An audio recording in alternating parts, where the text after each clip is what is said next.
Let's go. Q93, Alexandria's #1 hit music station. Previously with the Morning Q crew. Even if you respect the hustle, though, would it be difficult for you to take a realtor seriously if they lived with their parents? Huh? That's a good question. Someone asked the internet, what's the don't trust the skinny food critic of your industry? Here are some of the sus things that people shared from their own job experience. And yeah, the whole idea is a little playful. So here we go. If he's got an iPad and a white button-down shirt, he's not there to fix your equipment. He's there to try to sell you new equipment. That's a good one. Okay. Don't trust the pastor who wears expensive shoes and watches. Ah. How about that? Okay. Don't trust the scientist who can't say, I don't know. That's right. A good scientist knows they don't know everything. That's absolutely true. Because what's their favorite saying? Scientists is always evolving and changing. Exactly. But it's true. Like a good scientist will absolutely tell you we don't know. That's why we're trying to find out. Be careful of personal injury attorneys who excessively advertise, which would be all of them. I know. I don't know why they have such a big advertising budget, but they sure do. They got billboards and commercials, and they're everywhere. I know, and it's always during judge shows in the afternoon. Watch Judge Judy, Judge Mathis, Judge Grigg. Yeah. Don't trust a principal who was never a teacher. Amen. Yes. I mean, how can you be a principal and never been a teacher? Shouldn't you know the profession and who you're in charge of? Any type of job, if you're applying to be the manager or you're going to be the head of that job and you've never worked as one of the lower positions, it's hard for me to trust you in that I don't one. think you should be part of the school board if you've never been a teacher. No.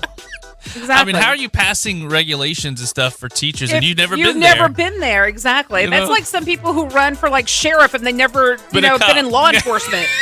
Really. Don't trust a teacher who isn't interested in learning new things. Right. Don't trust a restaurant manager who has never waited a table. See, same type of principle as the other one. Yeah. Don't trust an IT person who hasn't caused an organization-wide outage at least once. Also, don't trust them if they've caused more than 5. That's pretty funny, actually. Similarly, don't trust an electrician with no eyebrows. Someone else said, as an electrician, never trust an electrician who's never been shocked. Don't.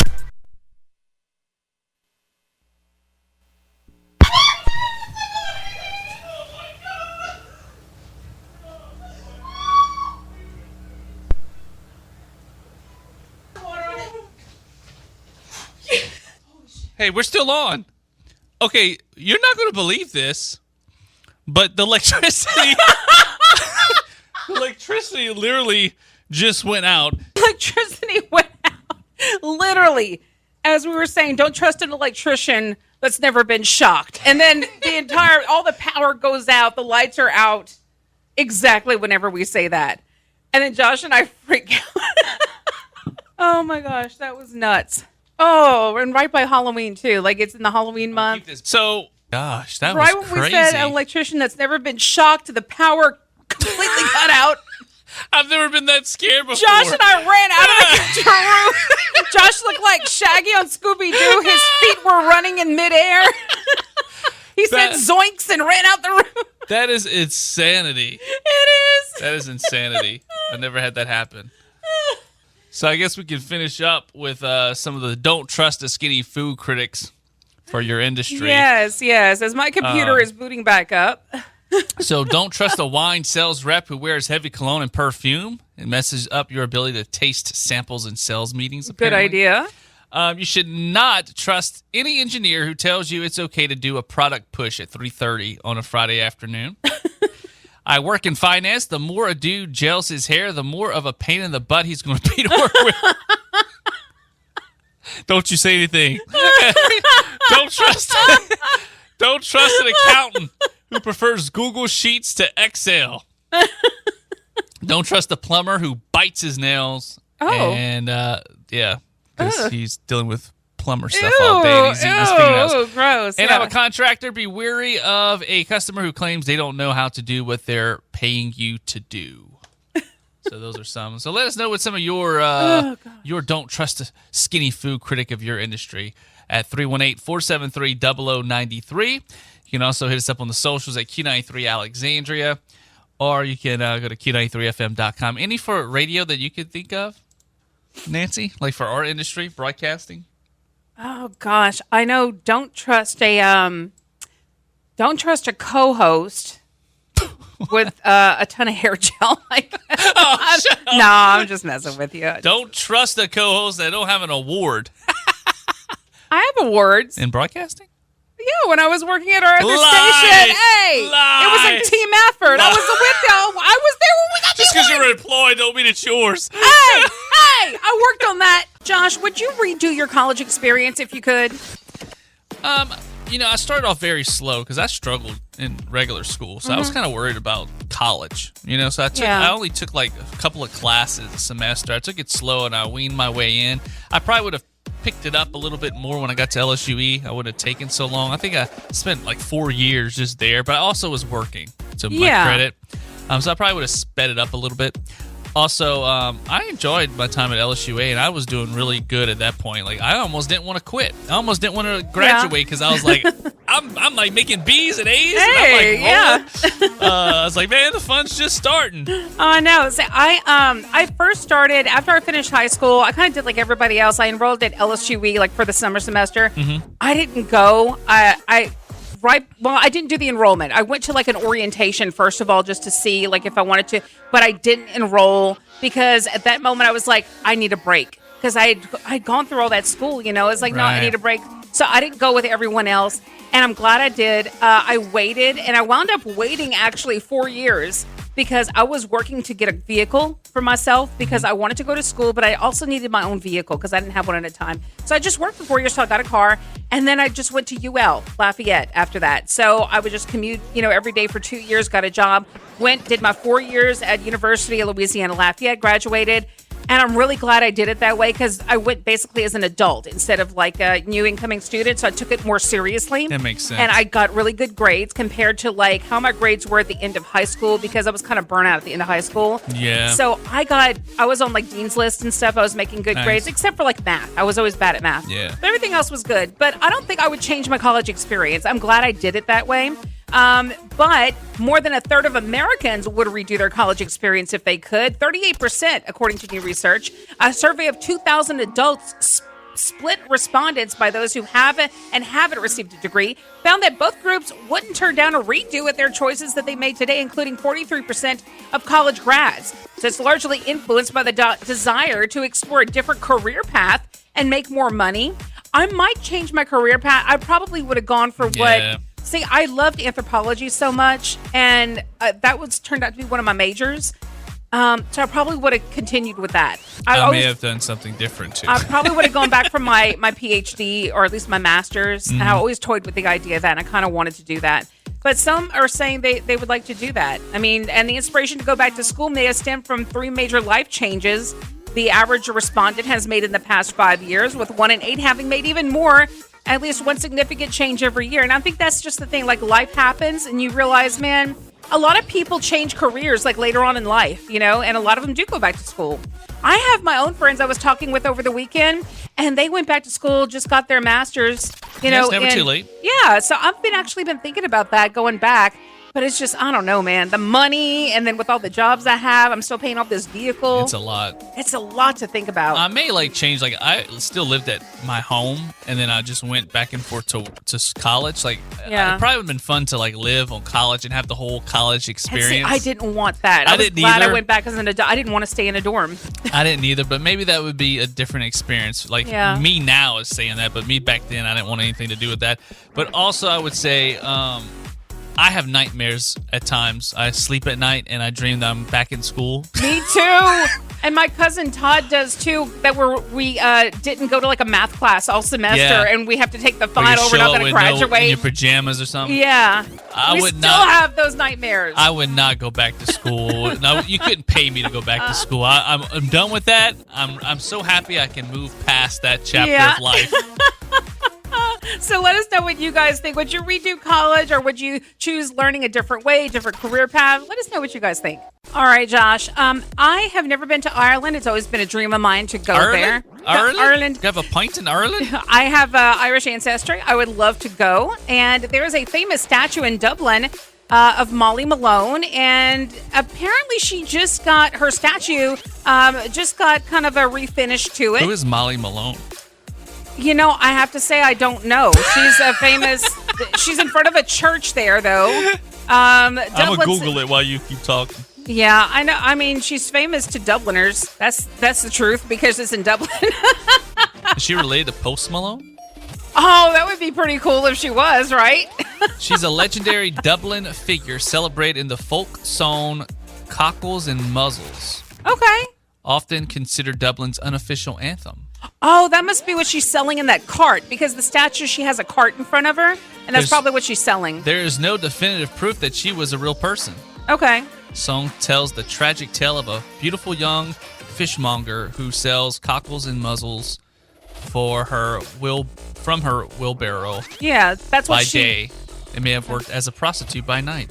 Okay, and she's wearing a very nice dress, but it's very low cut. Okay, so you can see her bosom. You know, not the whole deal, but you can see her bosom, okay? So tourists love to go and take pictures with it, and apparently it's good luck to rub her bosom, okay, her tatas.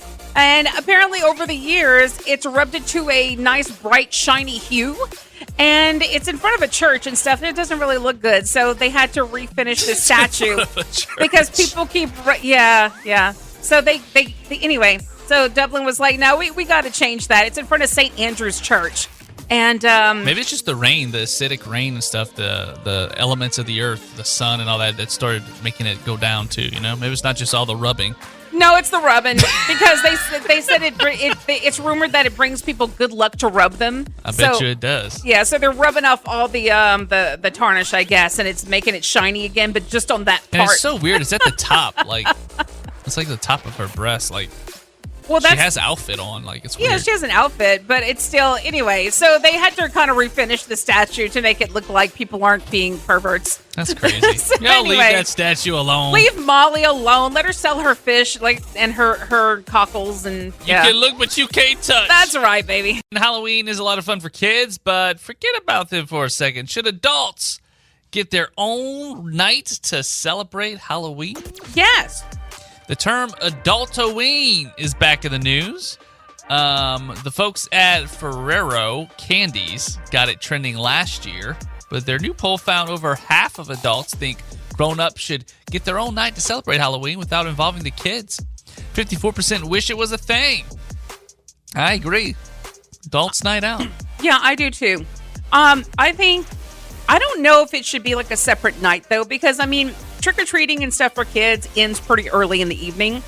So you could always have like a babysitter for the kids and then go out and do the stuff for the parents. Or do adult Halloween the night before. No, because that could be, you have work the next day sometimes, you know? Well, sometimes you have work the next day when the regular Halloween's finished. Well, I say make adult Halloween on a weekend, maybe. That works. Do it on a Friday or Saturday. The Saturday of Halloween. Yeah, do it like that. The Saturday before or on Halloween. You know, but this year, like, Halloween's on a Friday. So I say let the kids do theirs early, you know, because their trick-or-treating usually ends early. Then get a sitter or somebody for if you have kids, get a sitter for them. And then you go out and do your adult stuff. Go have fun. Go have a party. Yeah. You know, and go trick-or-treating for, like, adult stuff where you get, like, little mini chocolate liqueurs and, you know, little edibles and stuff, you know, whatever you need. Yeah. You know what? You go to the Monster Ball if you want an adult fun time. You got to be 21 to go there, right? Yeah, that's it's at a perfect. casino. Yep. Paragon Casino Resort in Marksville has their Monster Ball 3rd annual. It's a costume contest. They hand out candy, I'm sure. They have live music, food. It'll be fun. That is a very Adultoween thing that you can do is go to Monster Ball, you know? But there's lots of things you can do. I used to throw a party every year for my birthday. And it was always Halloween themed. One year I did a whole haunted house when I was 18 in my backyard with the outdoor garage and everything. Is there anyone that went? Oh, yeah. Well, my friends, Josh. You have friends? Oh, you thought Yes, I have friends. No, I didn't mean like a haunted house for the public. I meant just haunted house for my friends and family. And I'm just messing with you. I know you are because you're cruel. There is a limit on Halloween where you might be too old to partake. You're never too old. I don't know. If you start trick-or-treating at 4:30 p.m., you too old for Halloween. Oh, no. Come on. Appreciate the house giving out raisins because it aids your digestion, you might be too old for Halloween. It does help push things through a little bit. When you bob for apples and your teeth come out, I mean, you do need to get the name brand Polygrip. you might be too old for Halloween. People keep complimenting your mummy costume. You're not wearing a costume. I mean, not all of us can afford the name brands, okay? Your trick-or-treat bag is the one the hospital gave you for personal items after your colonoscopy. Look, those are some sturdy bags, okay? You might be too old for Those are some sturdy bags. The old man beckoning people into the haunted house says twinsies. You might be too old for Halloween. Y'all stop making fun of my brother. You're disappointed none of your loot is the Werther's Originals or Reethers. Are you saying Werther's? Werther's? Werther's Originals? Is that how you spell It's Werther? Werther. That's a good candy, Josh. You don't make fun of Werther's Originals, sir. I love those. Those are really good. Remember the old man in the sweater handing out the little Werther's to his grandkids? I have those The at my little house toffee. right now. I got See? the candy apple, and then I have Yeah. the caramel. I love the and original. the pumpkin spice. I love all of those. Werther's is some good candy. They Dang, are. it's not just for the elderly, okay? I'd be happy with some Werther's, even as a kid. After you get candy from a house, the trick-or-treaters behind you have to make room so you can reverse your rascal scooter. You know, Beep. they did that Beep. one year on South Beep. Park. All the kids got scooters for Halloween, and they zipped through town getting all the candy. All the adults were panicking. They're like, we need more candy. The only thing that makes you trip more than your costume is your balls. Oh, No, the God. basketball balls Yeah, that you okay. have Oh, I see when, what you mean, when you're yeah. a basketball You player know- for Halloween. You better put those away. That's a liability. If you want your coffee and you're headed to Starbucks, so there's a new trend, guys, that people are doing they want a carved out mini pumpkin, and Starbucks can put your coffee in the pumpkin, basically. They're having the baristas fill them with their drink order. So the idea is Starbucks lets people bring their own mug, so why not celebrate fall or Halloween by using a hollowed out pumpkin as a mug? I actually like this idea. I think it's kind of cute, but won't it taste like kind of weird or get kind of moldy or something after a while? Maybe we shouldn't do a real pumpkin, but maybe we should have like a special type of cup. That they Yeah, put your inside it. drink in. Okay, that would work. That would work. Yeah, videos are popping up on social media of people trying this. The results are mixed. Some baristas have heard of the trend and are willing to do it, so good on them. Some are even enthusiastic about it and take photos themselves. In other videos, the workers had not heard of it and didn't want to do it, so they just gave the customer an actual cup, and then the customer pours it into the pumpkin for the photo op, which is a lot less fun. And some commenters are asking people not to do this because it slows everything down. I can't imagine Yeah. your morning rush or, people slow trying to get their enough. coffee and they're like, can you imagine the barista's like, ugh. You gotta pour this drink in a pumpkin. They got 20 people behind you. I got to get these orders out. People late for work. You're hanging off the service road here in Alexandria. Yeah, so people are saying, don't do it. It slows us down. It doesn't sound like Starbucks has an official policy. Some workers said they aren't supposed to touch the pumpkins themselves for food safety reasons, but they're willing to pour the drink in for you as long as you hold the pumpkin. But in any event, if you want to try it, there's nothing wrong with asking nicely to see if they're cool with it, and there might be a taste difference. That's what I was thinking, too. If I'm Starbucks and I put my business hat on next fall, what I'm doing is I'm making some kind of collector Halloween pumpkin cup to Okay. go with your drink, and you can upcharge it. You can charge $1 or $2 or whatever, make more money, and you can take advantage of this trend. Yeah, that's not a bad idea. Or just bring your own little pumpkin cup. It doesn't even have to be a real pumpkin. Just get a pumpkin cup. How about being afraid of the dark? Now, that was a good TV show I liked. Or you're afraid of the dark? Yeah, on Nickelodeon or, SNICK, Saturday Night Nickelodeon. In a new survey, 29% of American adults admit that they're afraid of the dark. In fact, 24% say they sleep with a nightlight. 10% prefer to sleep with the lights on. Men are more likely to admit this than women, by the way. On the flip side, 28% of people say they love watching horror movies, and some people enjoy being scared. So there could be some overlap between the people who like horror movies and people who are afraid of the dark. Men are more likely to love horror movies than women, 33% versus 24%, but men are more likely to admit to having nightmares after watching a scary movie. Baby, I had the sweats last night. 28% of people say they're more likely to wake up in the middle of the night after watching a horror movie. 22% say they're more likely to have worse sleep, and it all makes sense, right? 12% say they're more likely to sleep for fewer hours. Here's the thing. I don't like being in the dark, like when the electricity goes out. I kind of like I'll go to sleep eventually, but I kind of like I get the frissons. I'm like, ugh, I don't like that. When it's pitch dark. Light a candle. In the middle of the night, when the electricity goes out, you can't find anything to get to a candle. Use the light on your phone, bro. Last time I did that, I put the light on my phone. Yeah. I just set it on my nightstand and just let it lit up a little bit in the room. Yeah, that helps. That helps. I don't like. I told you this yesterday on the show. I don't like watching those unsolved murder mysteries. Like anything super scary and mysterious. Like all I watch. I don't like watching that at home alone. When you live alone too, why would you be watching that by yourself? Well, I have a dog and I have some cats. Maybe that's why you need a pet. I need a pet. I don't. So that way, when I hear a mysterious bump in the middle of the night, it's just my cat. Yeah, see, I don't like. See, if you hear a bump in the middle of the night, you have no excuse. That's like an intruder. That's a ghost. That's something. But see, with me, it's just my dog moving around. That's my cat. I don't like watching that stuff before I go to bed either because I usually don't sleep well or it takes me longer to fall asleep. You know? No, that's why you have to watch something wholesome like Full House or. Yeah, but it helps though. Like I'm the same way, honestly. Like I don't want to watch something like disturbing or creepy before bed either. So I usually watch something a little more comedic before bed. And I do sleep with my TV on. I know you hate that. I cannot. I don't like sound except a white noise in the background, like a fan or an air conditioner. That's it. I don't like hearing voices when I'm trying to sleep. My girlfriend, she'll sleep with the whole TV on like loud. I was like, my boyfriend did that too. I told him I can't sleep in this bed. I was like, we gotta lower that. I kicked him out the bed once, his own bed. Like I can't. You gotta go on the couch. Like I can sleep with the TV on, but I can't sleep with the volume on 50. Okay, like I know. And he was watching Cartoon Network, so it was all these bright flashes of light and super loud animated stuff. voices. I'm like, why? Turn that off. I can't sleep, man. And she was sleeping fine with all that. He was too. He was weird. snoring. I'm like, no. Go on the couch.